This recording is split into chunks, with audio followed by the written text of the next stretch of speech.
नमस्कार, news India आप देख रहे हैं। मैं आपके साथ सागर मिश्रा। आपने देखना शुरू कर दिया है देश का नंबर 1 न्यूज बुलेटिन, जहां पर हम आपको दिखाते हैं खबरें सीधे न्यूज रूम से। नमस्कार, मैं हूं कुंदन जमैर। तो सीधे न्यूज रूम से आज 2 राज्यों की बात करेंगे, उन राज्यों की बात करेंगे जहां पर चुनाव हो रहे हैं और जहां चुनाव होने वाले हैं। दरअसल हिमाचल प्रदेश में वोटिंग चल रही है। 1 बजे तक का क्या अपडेट है ये हम आपको बताएंगे, लेकिन इसके इतर गुजरात चुनाव को लेकर के क्या तैयारी है दोनों दलों की, खासतौर पर बीजेपी और कांग्रेस की। घोषणा पत्र कांग्रेस का आया है, उसमें क्या कुछ खास है ये हम आपको बताएंगे। लेकिन उससे पहले कौन कौन सी खबरें फटाफट आपको बता देते हैं हेडलाइन में। हिमाचल का वोट युद्ध शुरू हो चुका है। 1 बजे तक करीब 40% तक वोटिंग हो चुकी है और तमाम दिग्गजों ने वोटिंग की है। क्या दावा किया ये आपको दिखाएंगे। आज के दिन की दूसरी बड़ी खबर होगी किसके वादों में कितना दम, क्योंकि कांग्रेस ने वचन पत्र जारी किया और गुजरात की जनता से क्या वचन किया है और क्या आने वाले सालों में पूरा करेगी, और बीजेपी और आम आदमी पार्टी का क्या रुख है, न्यूज इंडिया आपको यह भी बताएगा। आज के दिन की यही 2 बड़ी खबरें जिस पर हमारी नजर होगी। लेकिन इन 2 बड़ी खबरों पर अपडेट के साथ फिलहाल बड़ी खबर न्यूज रूम की तरफ। इस वक्त हिमाचल चुनाव से जुड़ी बड़ी खबर इस वक्त आपकी टीवी स्क्रीन पर। कितने प्रतिशत वोटिंग और क्या कुछ चल रहा है हिमाचल में इस समय। हिमाचल में 1 बजे के मतदान प्रतिशत की अगर हम बात करें तो लगातार मतदान जारी, 37% से ज्यादा वोटिंग हो गई है। विधानसभा के लिए वोटिंग लगातार जारी और दोपहर 1 बजे तक 37% वोटिंग। कई दिग्गजों ने वोट डाले। कुंदन, तो 37% तक वोटिंग हो चुकी है। दरअसल पिछले 2017 चुनाव की बात करें तो 75% तक मतदान हुआ था। अभी 4 घंटे हैं, उसके हिसाब से ऐसा लग रहा है कि उतना दूर तक वोटिंग नहीं जा सकता है, लेकिन हो सकता है कि शाम ढलते ढलते लोग जो है अपने मताधिकार का इस्तेमाल करें। पिछले 5 चुनावों की बात करें सागर, तो करीब 71% से ज्यादा वोटिंग हुई है। पिछले बार यानी कि 2017 में 75% वोटिंग हुई थी, लेकिन इस बार ऐसा लग रहा है कि वोटिंग की रफ्तार थोड़ी सी सुस्त है। 412 प्रत्याशियों की किस्मत का फैसला हिमाचल प्रदेश की जनता ईवीएम में कैद कर रही है। चलिए आज के दिन हम तमाम मेहमानों से भी चर्चा करेंगे, लेकिन आज के दिन न्यूज इंडिया आपको यह भी बताएगा कि आखिर हिमाचल के रण में, हिमाचल के चुनावी मैदान में बीजेपी, कांग्रेस, आम आदमी पार्टी, ये तमाम दिग्गज पार्टियां किन वादों के साथ चुनावी मैदान में। हिमाचल में मतदान का दौर लगातार जारी है। शाम 5 बजे तक वोटिंग होगी, लेकिन वोटिंग की पहले की जो लगातार तस्वीरें आपके सामने आ रही हैं, न्यूज इंडिया आपको वो भी दिखा रहा है, क्योंकि 412 ऐसे उम्मीदवार जिनकी किस्मत का फैसला हो रहा है। ईवीएम मशीन में जाकर जनता कैद कर रही है उन नेताओं की किस्मत, और वो जब पिटारा खुलेगा तो तय होगा कि कौन होगा हिमाचल का नया चेहरा। ठीक है, तो संजय राणा जी हमारे साथ मौजूद हैं स्टूडियो में, उनसे हम एक छोटा सा रिएक्शन ले लेते हैं। संजय जी, ये 37% तक जो वोटिंग हुई अभी तक, इस पर छोटा सा रिएक्शन, क्योंकि अभी ऐसा लग रहा है कि 75% तक क्या आंकड़ा जा सकता है। देखिए, ऐसा है कि अगर 70% से हमेशा ऊपर रहा, पूरे आंकड़े अगर 4-5 चुनावों का देखेंगे तो हमेशा ज्यादा रहा है, लेकिन अभी तक 40 से 37% जो आप बता रहे हैं, ये देखना होगा कि हमें नहीं लगता ये 65 के ऊपर क्रॉस करेगा। 60 से 65 के बीच ही रहेगा। इसका मतलब क्या, ये मतलब समझना चाहता हूं। देखिए, ऐसा है कि अगर वोटिंग परसेंटेज कम होती है तो ये समझ लीजिए कि सरकार रिपीट हो रही है। अच्छा। और अगर बढ़ जाती है, अगर मान लीजिए 71% हुआ था पिछली बार, 75% से आप बता रहे हो, 75 से ज्यादा होता तो समझिए रिवर्स हो रहा था। लेकिन ये परसेंटेज बता रहा है, जैसे हम लोग सुबह से गणित बता रहे हैं हर जगह, ये बता रहा है कि सरकार कहीं ना कहीं रिपीट हो रही है। और आप ग्राउंड रिपोर्टर, आपने बताया था, ग्राउंड से जो बता रहे थे 60-70% तो आ ही रहा है। मतलब उम्मीद है कि सरकार रिपीट करेगी। सागर, कोई सवाल लेना आपको? चलिए बिल्कुल, देखिए हमारे साथ आसिफ जी हैं, कांग्रेस के प्रवक्ता, क्योंकि कई बड़े वादे और घोषणाओं के साथ कांग्रेस भी है चुनावी मैदान में। आसिफ जी, स्वागत है न्यूज इंडिया में। स्वागत है हिमाचल की जनता का, जिसने मन बना लिया है भाजपा को जड़ से उखाड़ फेंकने का। जिस तरीके से जनता वोट डालने जा रही है और वोट प्रतिशत शाम होते होते बढ़ता रहेगा और जनता का रूप सामने आता रहेगा। जनता देख रही है आज की तारीख में सर बीजेपी ने किस तरीके हिंदुस्तान के अंदर काम किया है। ये उम्मीद क्यों है कि जो जनता वोट डालने जा रही है, आप ही के पाले में वोट वो इसलिए डालने जा रही है जनता हमारे पाले में। जनता ने देखा किस तरीके से भाजपा के लोग, भाजपा सरकार बलात्कारियों के साथ खड़ी हुई है, डकैतों के साथ खड़ी है, उन लोगों के साथ खड़ी है जो मर्डरिस्ट हैं। तो जनता देख चुकी है इनके चरित्र को, किस तरीके का चरित्र है। जनता ऊब चुकी है इनसे। जनता को ऐसे लोग नहीं चाहिए जो देश का माहौल खराब करें, बलात्कारियों को सड़कों पे घुमाएं। ऐसे हालत नहीं चाहिए जनता को। चलिए, लेकिन पहले आपको बीजेपी के घोषणा पत्र में क्या है, मुख्य बिंदु क्या है उसके वो हम आपको बता देते हैं। फिर उसके बाद एक एक करके कांग्रेस की बात करेंगे, कुंदन आपको आम आदमी पार्टी के बारे में भी दिखाएंगे। लेकिन सबसे पहले क्या कुछ वादे किए हैं बीजेपी ने, ये अब जान लेते हैं जल्दी से। देखिए, हिमाचल में यूनिफॉर्म सिविल कोड, ये बीजेपी का मुख्य बिंदु रहा है पूरे संकल्प पत्र में। इसके साथ ही साथ देखिए, अन्नदाताओं को 3000 रुपए सालाना दिए जाएंगे। मतलब कि किसानों पर जमकर जो राजनीति जारी रही वो हिमाचल चुनाव में भी जारी है। इसके साथ ही साथ सभी गांव पक्की सड़कों के साथ जोड़े जाएंगे, ये भी कहा गया है। धार्मिक पर्यटन को बढ़ावा देने पर जोर है। बीजेपी ने चुनावी मुद्दा पकड़ लिया सभी चुनाव में। 12% जीएसटी की भी बात की गई है। 5 नए मेडिकल कॉलेज खोले जाएंगे। इसके साथ ही साथ संकल्प पत्र में कई बड़ी बातें, मोबाइल वैन की संख्या दोगुनी की जाएगी और हिम स्टार्टअप योजना भी चलाई जाएगी। क्या इस संकल्प पत्र पर आम जनता भरोसा करेगी? 900 करोड़ के बजट का प्रावधान भी किया गया है। एक तरफ संकल्प पत्र है, एक तरफ गारंटी योजना है। आम जनता जब आज जा रही है पोलिंग बूथों पर तो ये तय करेगी कि आखिर क्या तय होगा। लेकिन अगर हम बात करें हिमाचल के चुनाव को लेकर, तो जो 3 दिग्गज पार्टियां चुनावी मैदान में, इसको लेकर किसके घोषणा पत्र में कितना दम है, ये भी हमारे सहयोगी कुंदन हम बात करेंगे संजय राणा जी से। ठीक है, संजय राणा जी से बात करेंगे, लेकिन कुछ तस्वीरें दिखा देते हैं। दिग्गजों ने जो वोटिंग की है वो तस्वीरें दिखा देते हैं और जो दावा किया गया है वो भी हम आपको दिखा देते हैं। फिर संजय जी से बातचीत करेंगे। हमारे साथ मौजूद हैं पॉलिटिकल एनालिस्ट मौजूद हैं और उनसे हम समझेंगे कि वोटिंग प्रतिशत और जो दावे किए जा रहे हैं इस वक्त तमाम राजनीतिक दलों के साथ, और जो अभी आसिफ जी दावा कर रहे हैं कि वहां पर देखिए कानून व्यवस्था की स्थिति ऐसी है कि लोग सड़कों पर निकल नहीं सकते हैं, तो क्या वाकई ये स्थिति है, ये हम दिखाएंगे। लेकिन एक बड़ी खबर है, ऋतुराज साहब जल्दी से बता दीजिए क्या बड़ी खबर है। चलिए, वोटिंग को लेकर के जो इस वक्त की बड़ी खबर है वो हम आपको बता रहे हैं। हिमाचल में विधानसभा के लिए वोटिंग इस वक्त जारी है और इससे जुड़ी हुई बड़ी खबर ऋतुराज दे रहे हैं। सूबे के सियासी सुरमाओं ने वोट डाले हैं और दावे किए हैं। सीएम जयराम ठाकुर ने भी मतदान किया है, प्रेम कुमार धूमल और अनुराग ठाकुर ने भी वोट डाला है, जेपी नड्डा ने भी बिलासपुर में मतदान किया और कांग्रेस नेता आनंद शर्मा ने भी वोट डाला है और तमाम लोगों ने वादे किए हैं। हमारे पास बाइट है, क्या बाइट है? चलिए बाइट प्ले कर दीजिए, क्या क्या दावे किए गए ये जरा दिखा देते हैं।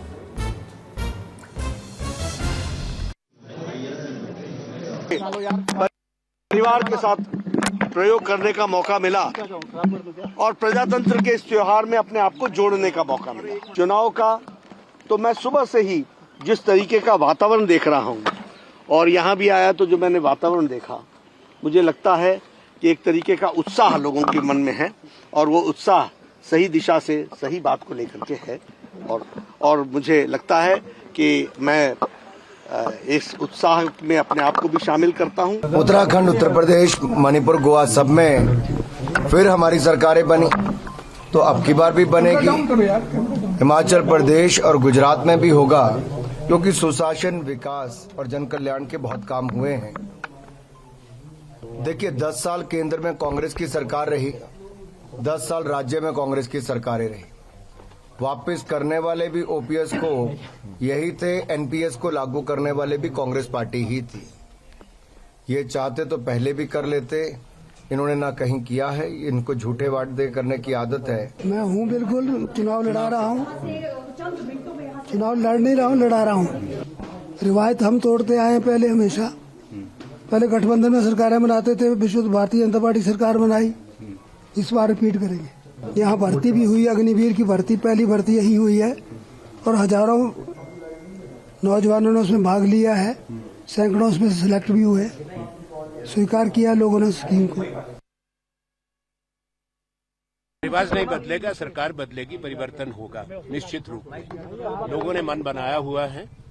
मैं पूरे राज्य में गया हूं और लोगों के जोश से, उत्साह से, उनकी आंखों में उम्मीद देख सकता हूं। ये राज्य सरकार के खिलाफ पिछले 5 साल में जो कोताही हुई, जो वायदा खिलाफी हुई, उसके खिलाफ मत पड़ेगा। हिमाचल के सारे वासी बहुत उत्साहित है आज वोट डालने के लिए। सभी जाकर अपना अपना मतदान करेंगे और हिमाचल प्रदेश में नई सरकार बनाने के लिए सहयोग देंगे। मैं कह सकता हूं निश्चित तौर पर कांग्रेस की सरकार बनेगी, इसमें कोई दो राय रही नहीं है। मैं तो जब से मेरे से आप इंटरव्यू पूछते, मैं स्पष्ट तौर पर कह देना चाहता हूं, कांग्रेस की पूर्ण बहुमत की सरकार बनेगी और इसमें कोई दो राय नहीं है। क्योंकि जिस प्रकार लोग परेशान है इस सरकार से, चाहे महंगाई से परेशान है, चाहे युवा बेरोजगारी से परेशान है, रोजगार के अवसर बंद हो चुके हैं, महिलाओं के अधिकार की बात है, व्यापारी वर्ग परेशान है। कौन सा ऐसा वर्ग नहीं है जो परेशान नहीं है? जब परेशान जनता होती है तो अधिक से अधिक संख्या में मतदान होता है। लेकिन इस बार का हिमाचल चुनाव इसी पर है कि रिवाज बदलेगा या रिवाज दोहराया जाएगा। हमारे साथ पॉलिटिकल एक्सपर्ट संजय जी भी हैं। 6 बार मुख्यमंत्री बने हिमाचल के, 5 बार तो ठाकुर ही रहे। इस बार क्या कुछ बदलेगा क्या? देखिए ऐसा है कि ठाकुर रहे और ठाकुर ही रहेंगे, बिकॉज वहाँ पे अगर वोट परसेंटेज देखेंगे ठाकुर बहुल इलाका 60% 65% ठाकुर है, तो आप मत सोचिए कि कोई और आ सकता है। चांसेस ज्यादा है कि ठाकुर आए, लेकिन ऐसा नहीं होता है। आप हरियाणा देखेंगे जाट बहुल है, लेकिन कोई और बनिया बन गया, तो कुछ भी हो सकता है राजनीति में, लेकिन ठाकुर बहुल है, ठाकुर के चांसेस ज्यादा। ठाकुर के नाम की भी चर्चाएं चल रही थी। मुझे ऐसा लग रहा है कि हो सकता है अनुराग ठाकुर साहब चीफ मिनिस्टर भी बन सकते हैं, संभावना बहुत ज्यादा है। हालांकि अंदर की बात भी आपको पता नहीं, है। मुझे पता नहीं है, लेकिन मुझे संभावना है। देखिए राजनीति क्या होता है, संभावनाओं का खेल है, तो संभावना के हिसाब से ऐसा लग रहा है कि अनुराग ठाकुर जिस हिसाब से मेहनत कर रहे हैं, जिस हिसाब से काम कर रहे हैं, इसका जवाब जो है शुभेंदु अवस्थी दे सकते हैं। शुभेंदु जमा से जुड़ गए हैं। शुभेंदु साहब, इसका जवाब है क्या? क्योंकि इस बार जो है आप मुख्यमंत्री के चेहरे पर चुनाव नहीं लड़ रहे, उनकी उपलब्धियां जरूर गिना रहे हैं, उन पर बातचीत जरूर कर रहे हैं, लेकिन ऐसा लग रहा है कि आपने प्रधानमंत्री के चेहरे पर ज्यादा चुनाव लड़ा है, तो ऐसा हो सकता है क्या? कुंदन जी देखिए, हम अपने काम पर चुनाव लड़ते हैं और उस चुनाव में हमारा मुखौटा, हमारा चेहरा, हमारे राष्ट्रीय नेता लोग होते हैं, नड्डा जी हैं, मोदी जी हैं, अमित शाह जी हैं, और राज्य के काम हैं। उसमें मुख्यमंत्री का भी नाम होता है और सबका प्रयास के बाद ही ये सब चीजें बनती हैं। तो इसमें ये कहना, और जब हम सरकार बनाएंगे तो संगठन तय करेगा कि कौन मुख्यमंत्री बनेगा, कौन क्या नहीं, ये हो सकता है कि नहीं, मैं सिर्फ इतना जानना चाहता हूँ। ठीक है, सारी बातें बता समझा दी आपने। राजनीति में क्या नहीं हो सकता कुंदन भाई? ठीक है, मतलब कि जयराम जी को थोड़ा सोच के चलना पड़ेगा आगे। शुभेंदु जी, ऐसा सोचने की बात नहीं है, संगठन है। आपने देखो उत्तराखंड में हम लोगों ने सीएम को चेंज किया, गुजरात में सीएम चेंज हुए, और संगठन की पार्टी है और अनुशासित रहती है, तो ऐसा कोई दिक्कत नहीं है हमारे यहाँ, जैसा कांग्रेस में और बाकी पार्टियों में होता है। तो जो भी होगा ये संगठन तय करेगा, हम और आपके तय करने से कुछ होना नहीं है। चलिए ठीक है शुभेंदु जी, अब कांग्रेस से सवाल होगा, कांग्रेस का घोषणा पत्र दिखाते हुए। ठीक, कांग्रेस के प्रवक्ता हमारे साथ मौजूद। सर, आप आ जाइए हमारे साथ, जरा सा आपका जो घोषणा पत्र है आपकी पार्टी का वो दिखा देते हैं, फिर आपसे सवाल और जवाब का दौर शुरू करेंगे। तो घोषणा पत्र में क्या है? पुरानी पेंशन नीति। सर आप आ जाइए, यहाँ खड़े हो जाइए जरा सा। आपके घोषणा पत्र आपने जो बहुत मेहनत के साथ आपने तैयार किया वो जरा दिखा देते हैं। पुरानी पेंशन नीति जो पहला पॉइंट है, 10 पॉइंट को अगर हम देखें तो पुरानी पेंशन बहाली को लेकर के ये वादा किया गया है पहली कैबिनेट में। इसको लेकर के 5 लाख बेरोजगारों को रोजगार देंगे, महिलाओं को हर महीने 500 रुपए का भत्ता दिया जाएगा। एक तरीके से बहुत सारे ऐसी घोषणाएं हैं जिसका जिक्र इसमें किया गया। लेकिन मैं जानना चाहता हूं, पेंशन नीति को लेकर के तो बहुत सारे सवाल होते रहे। 2004 में से खत्म किया गया, इसमें कहा जाता है कि आप लोगों का भी रोल था, बाद में सरकार ने एनडीए सरकार ने इसे लागू करवाया। मैं जानना चाहता हूं, पुरानी पेंशन नीति क्या ऐसी पॉलिसी है जिससे आपको लगता है कि आप सत्ता में आ सकते हैं? पुरानी पॉलिसी जो है उसके ऊपर वहाँ की जनता, वहाँ के कर्मचारी सभी परेशान हैं, सभी लोग हड़ताल कर रहे हैं। सरकार ने धोखे में रखा, पहले हम करेंगे लागू, जब सत्ता में आ गए तो उन्होंने बोलना छोड़। हमारी पहली प्राथमिकता होगी कि सरकार बनने के अंदर 8 दिन के अंदर पहली कैबिनेट मीटिंग में पेंशन पुरानी नीति लागू की जाए। हम इस पे हर तरीके से सक्षम है कि हम इसे लागू करेंगे। जो काश्तकार हैं उन्हें आपने कहा है कि भाई फल के जो दाम है वो तय करेंगे, ये व्यवहारिक है क्या? व्यवहारिक बिल्कुल है। इस तरीके जिस तरीके से आज सेबों का हाल है, सेब का कितना बुरा हाल है, किस तरीके से बड़े उद्योगपतियों ने सेब को किस तरीके से वहाँ के जो फल कारक हैं क्या हाल कर दिया है। वहाँ 10 रुपए किलो 5 रुपए किलो सेब बिक रहा है, यह हाल होगा ना। उसके ऊपर सरकार कोई सब्सिडी दे रही है सेबों के ऊपर, ना कुछ दे रही है। सरकार सिर्फ उद्योगपति के लिए काम कर रही है। हिमाचल के अंदर कांग्रेस सरकार बनने के बाद में ऐसा नहीं होगा। ठीक है। मैं ये जानना चाहता हूँ, इसके अलावा जो रोजगार की गारंटी दी आप थोड़ा इधर हो जाइए। आपने 5 लाख लोगों को रोजगार, 5 से 8 लाख लोगों को रोजगार देने की बात की। ये रोजगार का जिक्र आप जहां जाते उत्तर प्रदेश में आए, उत्तर प्रदेश में आपने कह दिया कि 12 लाख लोगों को रोजगार देंगे, यहां रोजगार देंगे, लेकिन रोजगार देने का कोई रोड मैप आपने पेश किया क्या है इस घोषणा पत्र में, जिसके आधार पर लोग आपके लिए बटन दबा रहे हो? लोगों को मालूम है कांग्रेस की सरकार में किस तरीके से रोजगार मिले हैं, किस तरीके से यूपी के अंदर लोगों की आय बढ़ी है। आज की तारीख में भाजपा आने के बाद में हिमाचल हो हिंदुस्तान हो, किस तरीके से लोग गरीबी रेखा के नीचे चले गए हैं, धंसते जा रहे हैं, गरीब से गरीब होते जा रहे हैं। कांग्रेस का सबको मालूम है, कांग्रेस जो कहती है वो करती है। ठीक है, संजय जी न्यूज रूम की तरफ वॉक कर रहे हैं और शुभेंदु जी भी हमारे साथ मौजूद हैं। संजय जी जल्दी से बताइए, रोजगार के मसले पर ऐसा लगता है क्या कि हिमाचल प्रदेश की जनता कांग्रेस का साथ देगी? देखिए ऐसा है कि रोजगार की जब हम बात करते हैं तो हमें लगता है कांग्रेस थोड़ा सा कंफ्यूज। अगर पूरे वहाँ के गवर्नमेंट जॉब की बात करेंगे 2.25 लाख ही जॉब हैं। अब ये 5 लाख कहाँ से देंगे? हाँ, अगर 5 लाख का वो ऑफर दे सकते हैं, 10 लाख भी बोल सकते हैं, लेकिन 10 लाख आप रोजगार सृजन करना पड़ेगा, रोजगार की चीजें लानी पड़ेंगी। और आपको अगर हिमाचल को अच्छी तरह समझते हैं तो आपको देखेंगे वहाँ टूरिज्म बहुत इंपॉर्टेंट है, उसके बाद सेकंड हब जो है वो मेडिकल का है, तो आपको वो चीजें डेवलप करनी पड़ेगी। अगर आप बोले कि मैं 8 लाख जॉब लगा दूंगा, ऐसा नहीं है, सरकारी जॉब अवेलेबल ही नहीं है। हाँ, 74,500 तकरीबन वैकेंसीज ओपन है जो भरी जा सकती हैं, लेकिन आप बोले 5,000 गवर्नमेंट जॉब तो वहां पे नहीं है। टोटल जॉब 2.2 लाख 25,000 वहां पे जॉब है टोटल गवर्नमेंट। नहीं, रोजगार को लेकर तो देखिए सभी चुनाव में बड़े बड़े वादे किए गए, लेकिन संजय जी सेब व्यापारियों का देखिए बड़ा दबदबा रहा है जी। शिमला में 15 ऐसी विधानसभा सीटें जहां पर यह कहा जा रहा है कि उनका रोल काफी अहम होगा जी। क्या लग रहा है सेब व्यापारी किसके पाले में जाएंगे, क्योंकि बीजेपी से नाराज कई जगहों पर दिखाई दिया। देखिए ऐसा है कि तकरीबन 20 सीट 15 से 20 सीट है जो सेब व्यापारी के उधर से आती है, और इस पे जो आश्रित लोग हैं 1.7 लाख लोग हैं। तो देखिए अभी जो आज के दिन में सेब का जो पर किलो रेट मिल रहा है 10 रुपए कुछ पैसे मिल रहा है, 2 रुपए 50 पैसा वो मिल रहा है एक तरह से हैंडलिंग चार्जेस। वो चाहते हैं एमएसपी के तहत है, वहां पे हिमाचल में एमएसपी नहीं है, लेकिन अगर आप मैं जम्मू कश्मीर का जिक्र करूं तो 3 लेयर्स में है, वहां पे एप्पल होते हैं ए बी सी। ए है 60 रुपया, 44 रुपए, बी है और सी है 24 रुपए। तो वो डिमांड कर रहे हैं क्योंकि डिमांड पूरी नहीं हो रही है, लेकिन हुड्डा साहब ने प्रॉमिस किया है कि वो 20 रुपए कर देंगे, जबकि लागत 20 रुपए से ज्यादा है। तो ये देखना पड़ेगा कांग्रेस जो प्रॉमिस करती है। शुभेंदु जी देखिए संजय जी भी ये बता रहे हैं सेब के व्यापारी बड़े नाराज हैं, 15 से 20 विधानसभा सीटों पर उनका प्रभाव है। सर दिक्कत में तो नहीं आ जाएंगे वहां से? कुछ नहीं आना है। देखिए 2 चीजें हैं। हमने अपने मैनिफेस्टो में एक बात बहुत क्लैरिटी में कही कि हम यूनिफॉर्म सिविल कोड लेके आएंगे। एक बड़ा विषय है और हमारी इस बात को लेके बहुत क्लैरिटी है।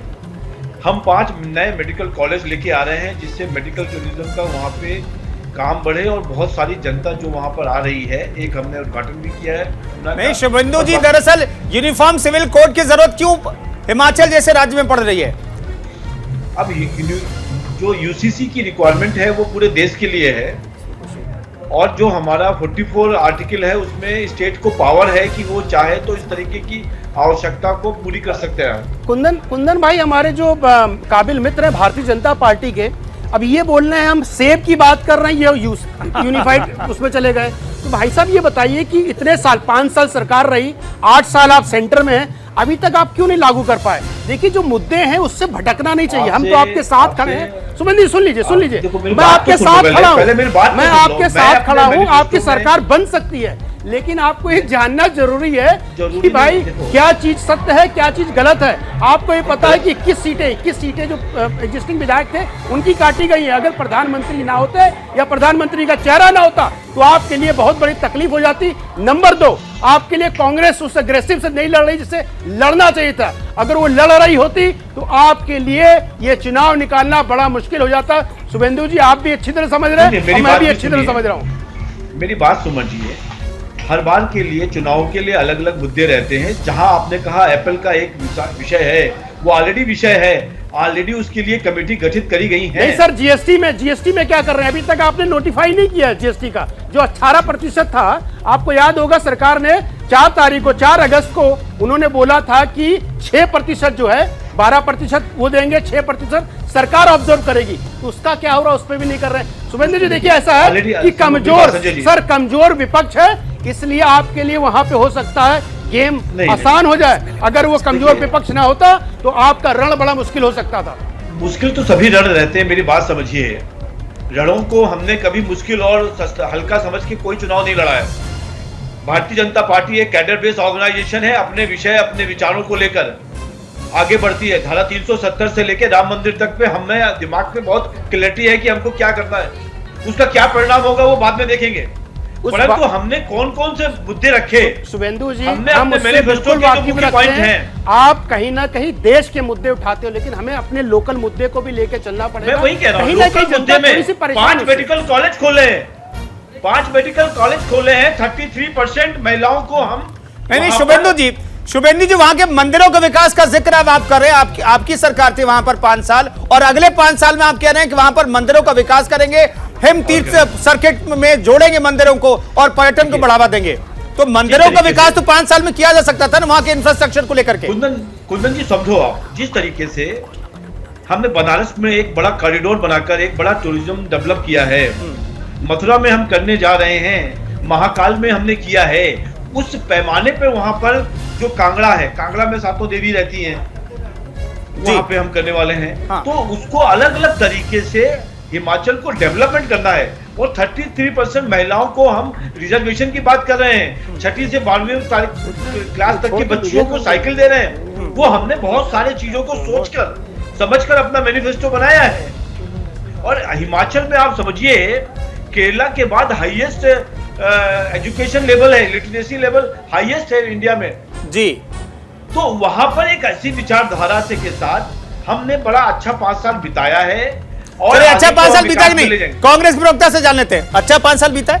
जनता को बीजेपी दिखाई दे रहा है किस तरीके से सेब का हाल है, किस तरीके से इन्होंने कहा कि रोजगार को लेके काम किया, नौकरी को लेकर काम, कौन सा काम किया? काम किया होता तो घोषणा पत्र जारी नहीं करते, कहते हमने ये काम किया है, इस पे वोट दीजिए, काम पे वोट नहीं मांग घोषणा रहे। पत्र, ये बात कर रहे हैं। डालना हमारे चुनाव के लिए आवश्यकता होती, सभी चुनाव में डालते हैं कि हमारा क्या विजन है। और आप समझिए, आपके समय पर पूरे देश में 3 किलोमीटर रोड भी पर नहीं, शुभेंदु जी, ये कांग्रेस के प्रवक्ता ये कह रहे हैं कि साहब घोषणा पत्र के पैरेलल जो है आप उपलब्धियों का जो पत्र एक जारी कर देते, श्वेत पत्र जारी कर देते तो ज्यादा बेहतर होता। ये कांग्रेस के प्रवक्ता कह रहे हैं। अरे उनको तो पढ़ना भी नहीं समझ में आएगा, वो अभी शायद आपको हिमाचल में जाके कांग्रेस सिविल कोटा जा रहा है, बाकी चीज आपको नजर नहीं आ रही है, क्योंकि आपके राज्य में यही समझ में आती है कि धर्मांतरण किस तरीके से किया जाए। आप इस पे बात करेंगे, इससे भाजपा के लोग थर्ड प्लेयर की बात तरीके से बात करेंगे, बेरोजगारी की किस तरीके से बात करेंगे, महंगाई की क्या बोलेंगे, महंगाई पे, महंगाई के क्या हिमाचल के अंदर, उस पर आपका मुंह बंद हो जाएगा। थर्ड प्लेयर महिलाओं का आपका आशीष मैं आपको मौका दूंगा। जरा सा थर्ड प्लेयर की बात कर लेते हैं, उसके बाद चर्चा पाएंगे। जरा सा सागर, थर्ड प्लेयर तो त्रिकोणीय मुकाबला हिमाचल में बन गया है, थर्ड प्लेयर की बात कर लीजिए जल्दी से। बीजेपी दोनों को डरना चाहिए, क्योंकि आम आदमी पार्टी भी चुनावी मैदान में और गेम चेंजर हो सकती है। क्यों संजय जी? देखिए, ऐसा है कि आम आदमी पार्टी के बारे में अगर मुझसे मेरा राय पूछेंगे तो ना 3 में है ना 13 में है, तो वहां पे तो कहीं है ही नहीं है। और आम आदमी पार्टी जिस हिसाब से सुगेफा छोड़ रही थी, उत्तर प्रदेश हो गया, चाहे आप देख लीजिए आपका उत्तराखंड हो गया, तो उन्होंने कहानियां बहुत बनाई थी। आइए यहाँ एक बार घोषणा पत्र पे एक बार चर्चा कर लेते हैं। पहले देखिए, आम आदमी पार्टी की गारंटी में क्या क्या है। नई इजाजत के लिए सिंगल विंडो, भ्रष्टाचार खत्म करने का संकल्प है, जो दिल्ली में भी किया था, पंजाब में भी किया था। हर ग्राम पंचायत को 5 साल में 10 लाख रुपए देने का वादा भी है। इसके साथ ही साथ पंचायत अध्यक्षों को 10,000 रुपए महीना वेतन भी है। वहीं बात करें बुजुर्गों को मुफ्त तीर्थ यात्रा, हर जगह चल रहा है संजय जी। आजकल तो स्कीम चल रही है। देखिए, किसानों को एमएसपी के साथ ही मंडियां खोलने का भी वादा है, किसानों पर चुनाव। आइए एक बार जल्दी से बात कर लेते हैं स्टूडियो में। कुंदन आइएगा आप भी। देखिए, संजय राणा भी हैं और यहाँ पर कांग्रेस के भी प्रवक्ता और शुभेंदु जी हमारे साथ जुड़े हुए हैं। ठीक है, मैं शुभेंदु साहब, ठीक है, आप लोगों की वजह से जो सत्येंद्र जैन साहब जेल में हैं, आप लोगों की वजह से, इस वजह से उनका जो चुनावी अभियान था ठंड पड़ गया। और आम आदमी पार्टी के नेता भी मानते हैं कि साहब सत्येंद्र जैन की गिरफ्तारी हुई और हमारा चुनावी अभियान जो हिमाचल में स्लो हो गया, ऐसा है क्या? इसमें ये कहूंगा, जो लोग गारंटी दे रहे हैं वो खुद वारंट में हैं। अभी इसमें क्या कहूं मैं, वो कह रहे हैं भ्रष्टाचार की गारंटी देते हैं कि भ्रष्टाचार नहीं होगा, हम कह रहे हैं उल्टा कर रहे हो आप। भ्रष्टाचार की गारंटी दे रहे हो कि जगह जगह जहां जहां मौका मिलेगा वहां करेंगे। क्या इन भ्रष्टाचारियों को भाजपा ज्वाइन करा दी जाए, फिर ये बेहतर हो जाएंगे आपकी मशीन में धुल के? जैसे और भ्रष्टाचारी जिनके ऊपर ब्लेम लगाते थे आप, वो सब सही हो गए। अवस्थी जी, आप क्या भेज दिया जाए सबको? फिर क्या बोलेंगे इनके बारे में आप? नहीं, कुछ बोलेंगे भ्रष्टाचारी के बारे में? जब आपके पास जाता है भ्रष्टाचार, आप बोल जाते हैं तरीके से, कुछ याद नहीं रहता आपको। दूसरी बात, केजरीवाल जी, मैं स्कीम पे बोलूंगा मैं। आपने देखिए, दोनों पार्टियों ने पंजाब में भ्रष्टाचार का राग अलापा था, आम आदमी पार्टी ने दोनों को चित कर दिया था।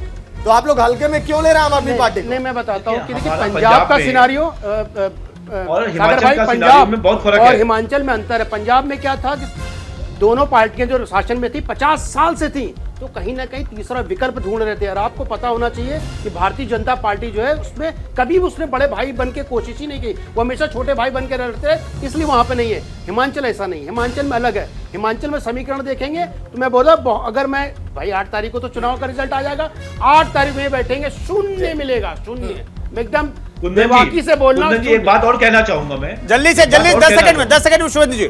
मैं ये कहना चाहता हूँ कि हम इस तरीके के नैरेटिव से नहीं, उत्तराखंड में भी तो ये कह रहे थे ना हम सरकार बनाएंगे, और राहुल गांधी जी क्यों नहीं हिमाचल में यात्रा करने आए, पैदल की यात्रा वहां कर रहे हैं जहां चुनाव नहीं है। जबरदस्ती समझ में नहीं आ रहा। आपको राहुल गांधी नजर आ रहा है किस तरीके से वहां की जनता आपके खिलाफ खड़ी है, किस तरीके से आपने मोदी जी को खड़ा किया, नड्डा जी को खड़ा किया, अमित शाह जी रहे आपकी पूरा संगठन, उसके सामने हिमाचल की जनता है। प्रियंका गांधी आपके सामने, जब 8 तारीख को रिजल्ट आएगा आपके सबके सामने होगा क्या हुआ क्या नहीं हुआ। हमें आप नकार देंगे, कहेंगे नहीं मोदी जी नहीं थे वहां पे, जयराम ठाकुर थे। मैं कभी-कभी कांग्रेस के लोगों से बड़ा परेशान हो जाता है, मोदी जी क्यों प्रचार कर रहे हैं भाई, नड्डा जी क्यों प्रचार कर रहे हैं भाई, उनकी पार्टी है, उनकी मर्जी है, आप भी प्रचार करो, प्रचार करने से किसी को न मना नहीं किया। भारत जोड़ो यात्रा प्रचारित, अरे भारत जोड़ो नहीं है वो तो, भारत तोड़ो नहीं, परिवार जोड़ो है। भारत तो जुड़ा हुआ था, भारत कब टूटा हुआ? भारत जुड़ा हुआ होता, भारत जुड़ा हुआ, खिलवाड़ ना किस हमें ये बताइए, भारत जोड़ो निकाला, तेलंगाना में सीट हार गए, किस तरीके, 2 तरीका, तेलंगाना में विधानसभा तरीके से लागू हो रहा है, ये भारत तोड़ने का नंबर की पार्टी, ये हकीकत में भारत जुड़ रहा है। ठीक है, देखिए चुनावी यात्रा चलेगी, कुंदन एक ब्रेक भी ले लेते हैं। चुनावी यात्रा संजय जी, शुभेंदु जी आप लोगों की, लेकिन